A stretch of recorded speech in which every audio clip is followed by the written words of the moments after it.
This video is brought to you in part by Inked Playmats at inkedplaymats.com, your place for custom-made playmats. Design your own or shop from other featured designers. Use promo code KlotzDeal to save 10% on your order. Inked Playmats, your game, your style.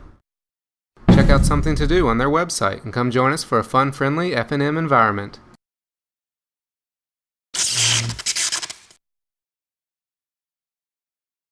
Hello everybody, this is Kevin from KlotzProductions and welcome back to another Magic the Gathering gameplay. For this match we have Matt playing his Tibbles and Bits deck and he's going up against Corey with Rug Aggro. Corey was on the play for this game and started off by putting a Sulphur Falls into play. Matt then laid down a Black Cleave Cliffs and passed it back, then Corey put a Copperline Gorge into play and passed it back again.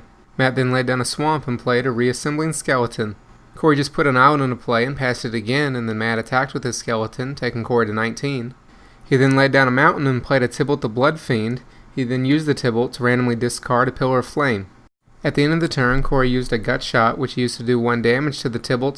He then flashed in a Snapcaster Mage and went down to 17 to flash back his Gut Shot and kill the Skeleton. He then attacked the Tibble with his Snapcaster on his turn to kill it. Then post-combat, he laid down a Forest and played a Hunt Master of the Fells. When it came into play, he got a Wolf and went back up to 19. Matt put a Dragon Skull Summon into play on his turn and played another Tibble. He then played a Krenko's Command and got himself 2 Goblin tokens, then he followed it up by plussing his Tibbles and randomly discarded an Incinerate. Corey miracled a Bonfire of the Damned off the top of his library for 1 to kill the Goblins and take Matt to 19. He then attacked with his team for another 6 damage, taking Matt to 13. Matt used an Incinerate on his turn to kill the Hunt Master of the Fells. He then plussed his Tibble again and randomly discarded a Reassembling Skeleton, then he finished off his turn by playing a Diregraph Ghoul which came into play tapped. Corey attacked with his team again, taking Matt down to 9. He then played a Delver of Secrets, and at the end of the turn, Matt returned his Skeleton in play. Matt plussed his Tibble again and randomly discarded a land, then Corey played a Ponder and looked at the top cards of his library, but chose to shuffle them away. He then laid down a Hinterland Harbor and passed his turn, at which point Matt returned his other Skeleton from his graveyard. Matt miracled or reforged the Soul on his next turn, forcing both players to discard their hand and draw 7 new cards. He then attempted to resolve a Blood Artist, however Corey countered it with a Mana Leak. He then used his Tibble's Minus ability to do 6 damage to Corey, dropping him down to 13. He then used an Arc Trail to kill Corey's Delver along with his Wolf. Then he attacked with one of his Skeletons and his Ghoul, which Corey took, going down to 10. Corey played a second Snapcaster Mage on his turn and gave his Bonfire of the Damned flashback.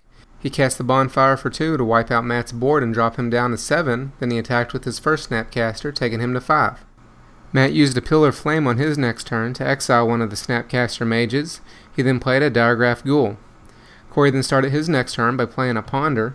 He chose to rearrange the top of his library this time and draw another card. He then put a Kessig Wolf Run into play and then attacked with his Snapcaster again, however he chose not to pump it, so Matt took the damage going down to 3. Then post-combat he played another Hunt Master of the Fells, getting himself another Wolf and gaining 2 more life, going back to 12. Post-combat, he played another Ponder and rearranged the cards on the top of his library again. Then at the end of the turn, Matt returned both of his Skeletons from the graveyard. Then on his turn, Matt played a Chandra's Phoenix. He then put a Rune Chanter's Paick into play, then he used his Tibble to randomly discard another Reforge the Soul. He then attached his Paick to his Phoenix, but didn't have enough to swing for lethal, so went ahead and passed without attacking. Corey then miracled another Bonfire of the Damned, which he used to burn out Matt, giving him the win and taking them to Game 2. So that's it for this gameplay. I hope you all enjoyed it.